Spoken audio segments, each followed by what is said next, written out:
I'm Ismée Williams. I am the author of 2 young adult novels, the most recent of which is called This Train is Being Held, which came out in February of 2020, right before the lockdown.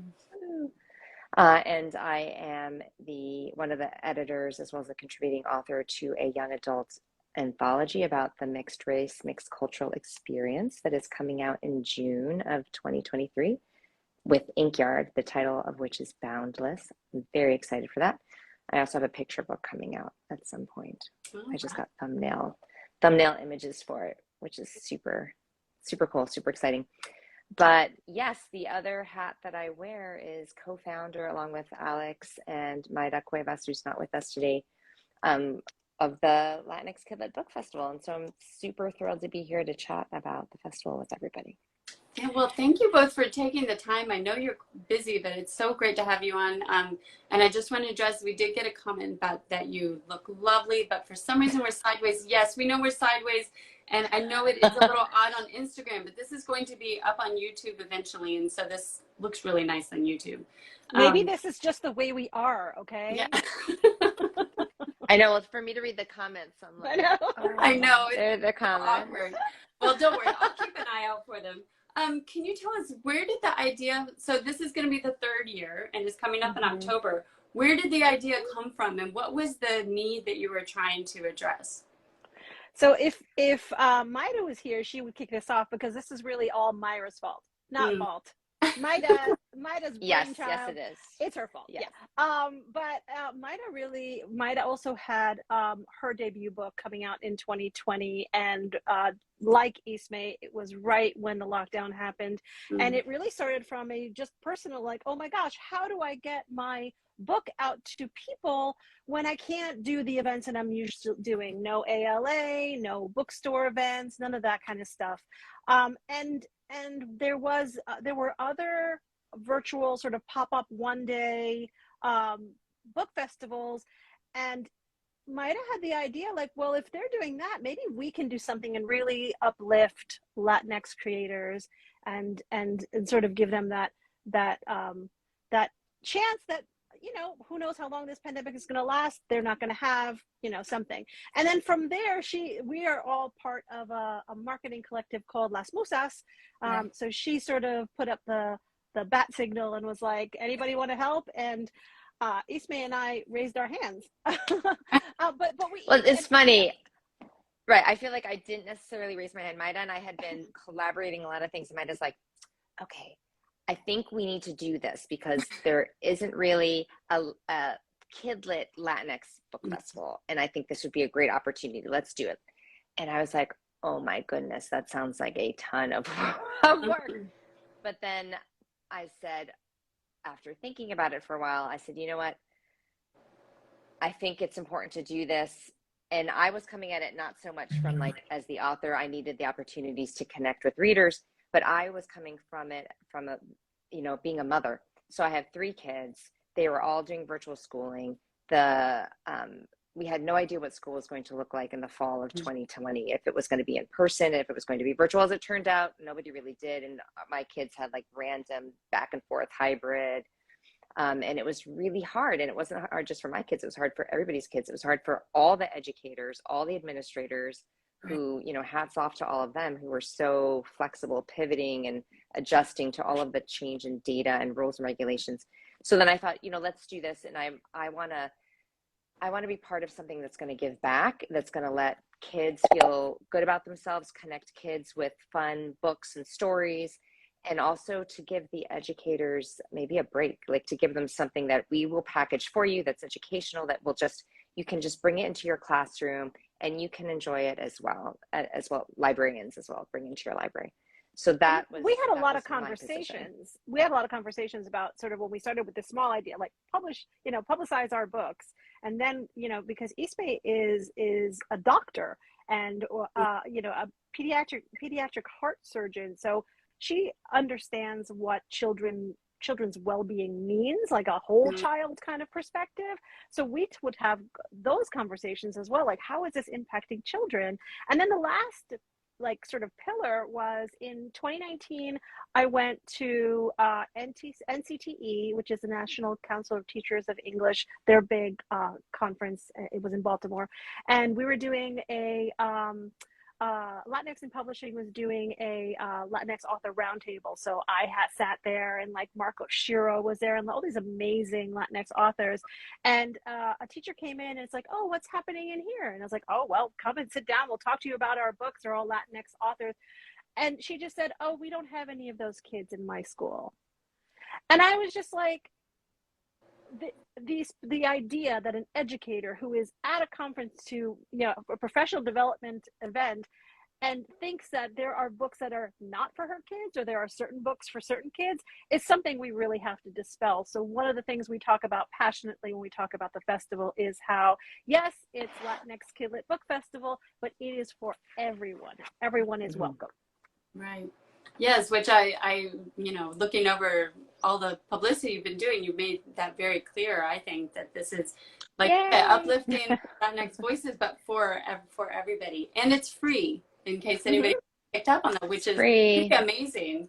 That to have this available for free, and you kind of already covered this a little bit, but as authors yourselves, how were you impacted? I know, Ismée, you kind of mentioned about you had a book that came out just pandemic, but what was that like to really not be able to have that interaction?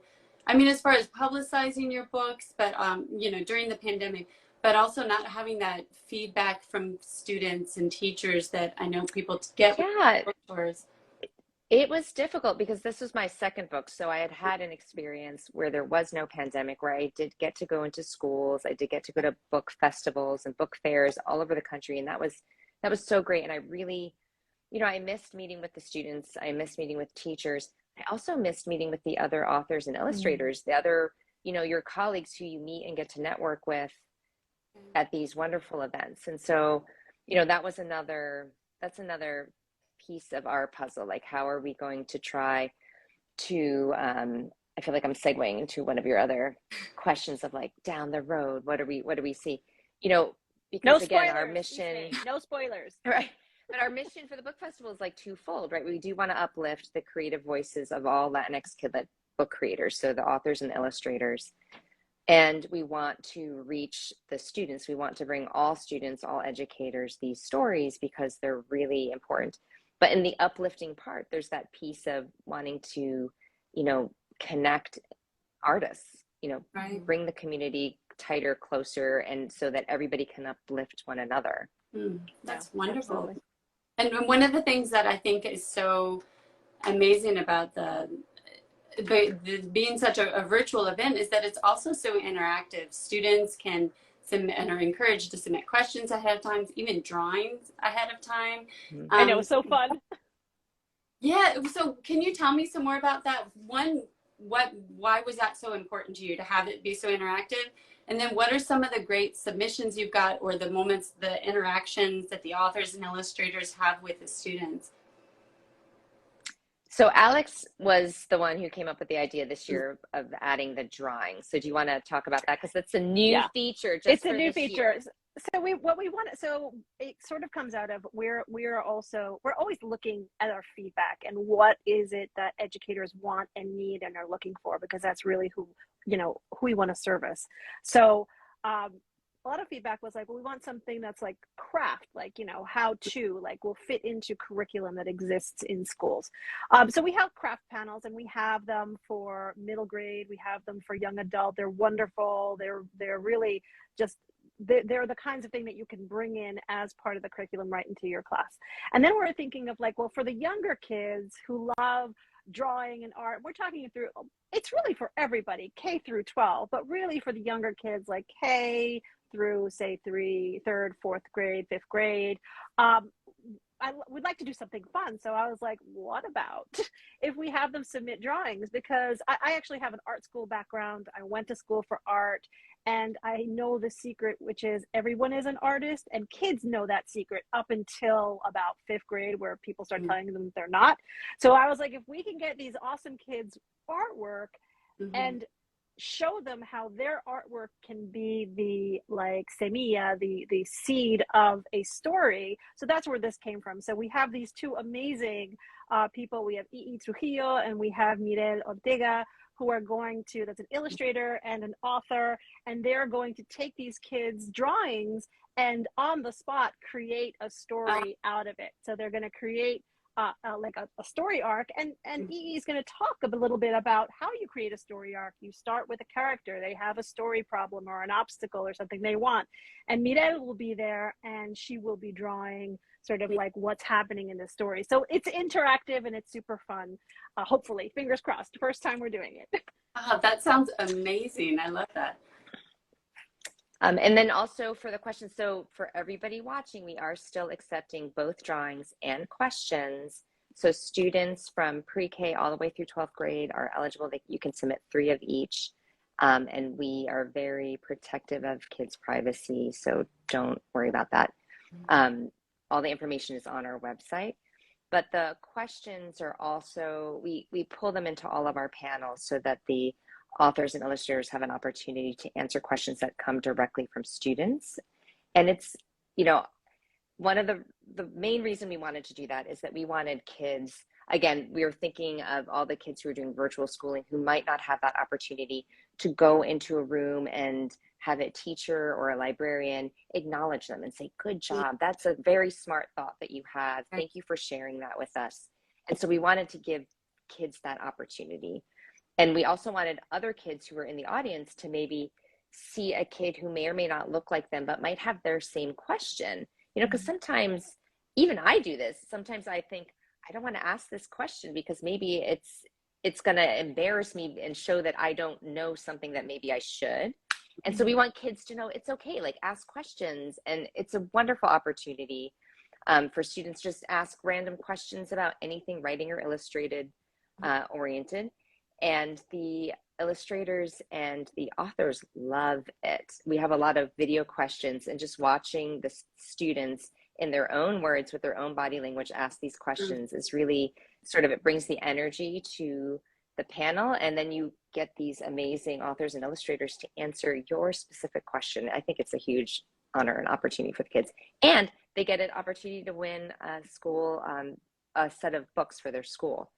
So we have wonderful publishers who have been so supportive, who've been sponsoring the festival, money for production, but also donating books. So we've so far been able to give away, I'm forgetting, was it how many books? Like,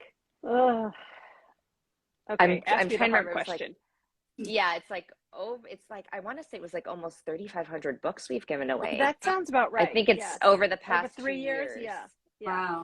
Wow. No, just the past 2 years. Right. And we're spreading the love, and who doesn't want a carton of books coming to their school? And then the kids also feel confident and pride in that, knowing that, oh, because of my question, my school now gets these books. Yeah. Like we want to uplift the kids. We want to pump them full of that, like, so they can like feel good about themselves and feel confident. Yeah. Wonderful. I just wanted to say, because I know you guys aren't being able to keep an eye on the comments, that you've got one comment saying how amazing the festival is, and someone else who is actually preparing a course on Latinx children's literature. And so it's really exciting to learn about these books. So yes, I love this effect that it's having on different classrooms and libraries. It's amazing. And you mentioned about how much support you've gotten from publishers. And I read an article, Ismée, where you were talking about that you guys really weren't anticipating the kind of response that you got, whether it's from the KidLit community, who's been so supportive, or from the teachers and students who have been so enthusiastic. Can you tell us a little bit about that kind of response you've gotten? Sure. Exactly that. We have this idea, like, let's create this. We think it's a good idea. We don't know if other people will think it's a good idea. But for sure, immediately, because first of all, we needed some money to pay for production. Like, you need to hire somebody to edit the videos and to do the recordings, and pay the fee for StreamYard and the YouTube, and publishers were all immediately like responding to our emails. Oh, this is a great idea. For sure, we'll buy a sponsorship and give you money to support this.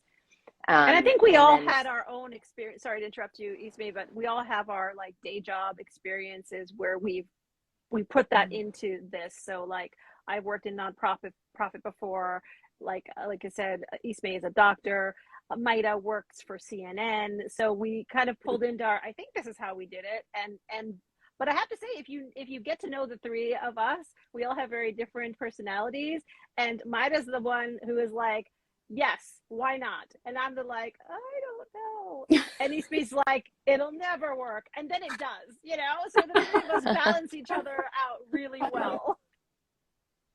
But we are, I interrupted you, but I do want to say that our sponsors have gone above and beyond, and we come back to them with ideas, and we want to work with them so that they get to see, you know, they also want to uplift their authors and their illustrators, and we want to be that platform for them.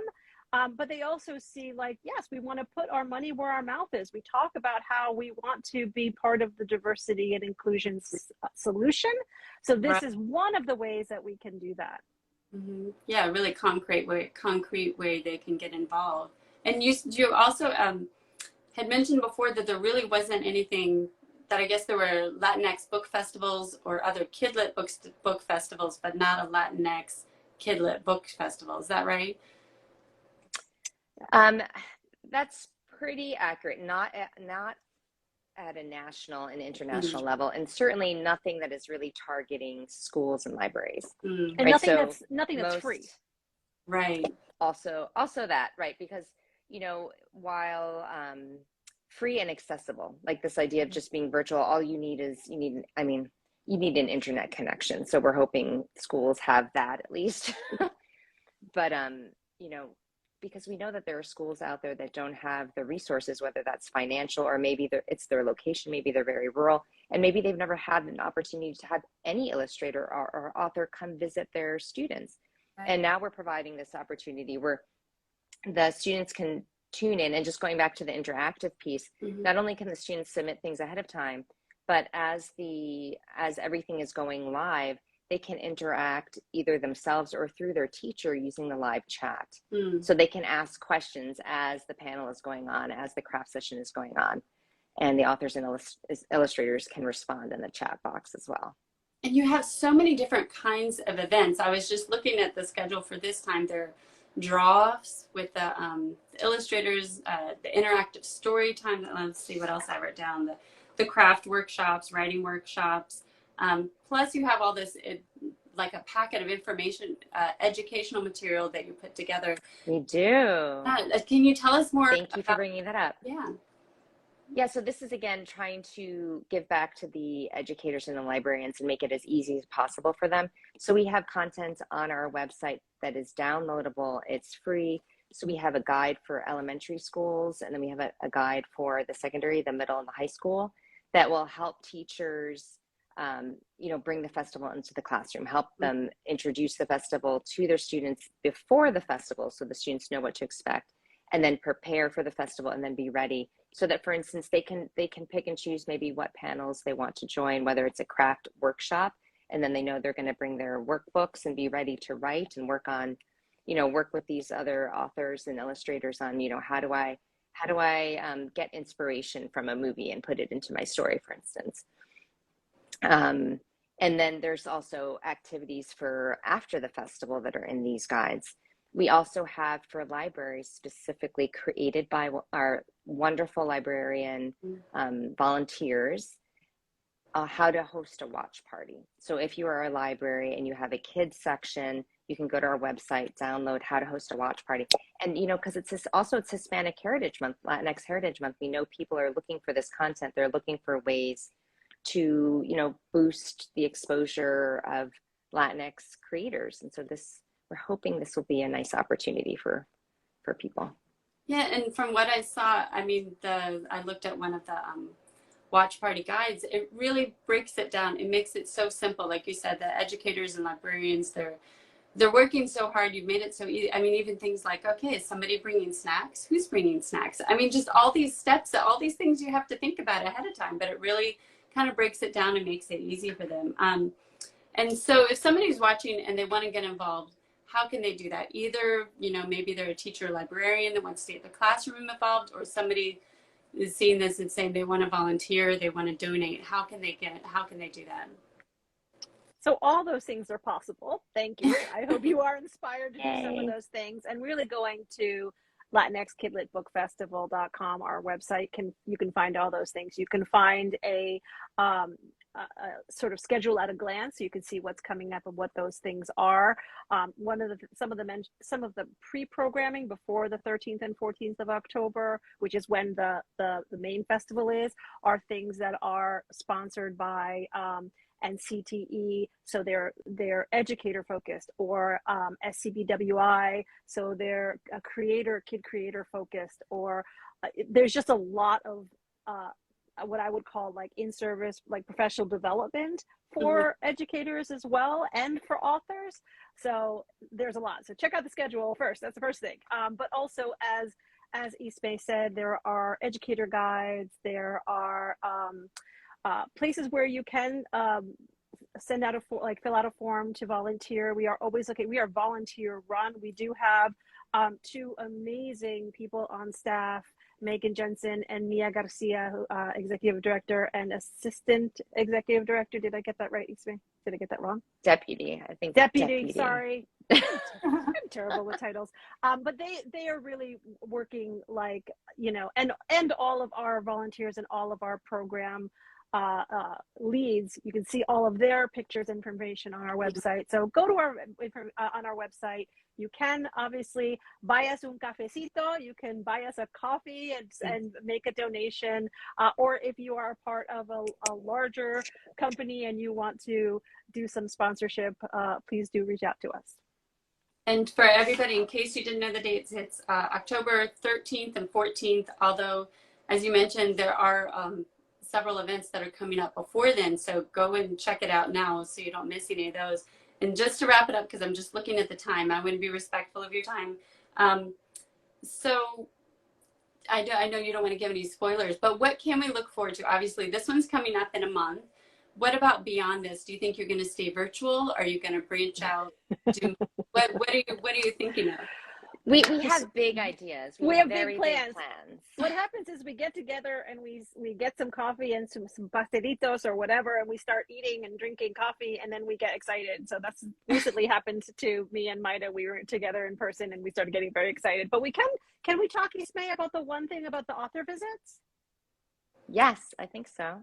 Okay, well, if not, then Maida should call us and tell us we're doing something right. But we have Penguin Random House has sponsored some author visits that will be able to, schools will be able to apply for after the festival, so that they can actually have, and these will be virtual, but they'll have to be individual. And so we're trying to, with the festival, have a sort of a survey of as many creators and cool topics as we can.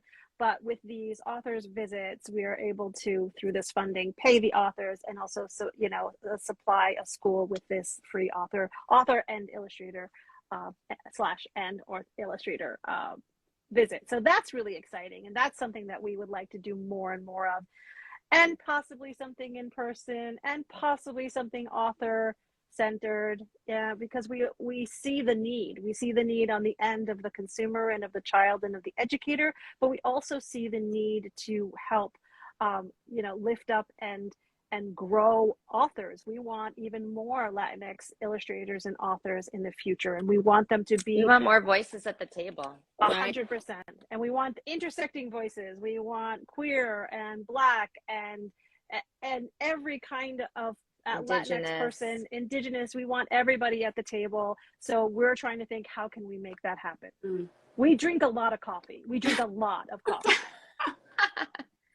I love it. Well, it's so exciting, and I'm really looking forward to the festival itself. Thank you guys for being on here, and congratulations to you both individually on your books, and congratulations on the festival. Thank you. Now going into third year, so thank you very much. And for any thank you so much. Late, you can find this will the whole thing will be up on Instagram in a few minutes and later today up on YouTube. Thanks again. And just thank you. Just a quick plug for tomorrow. We kick off.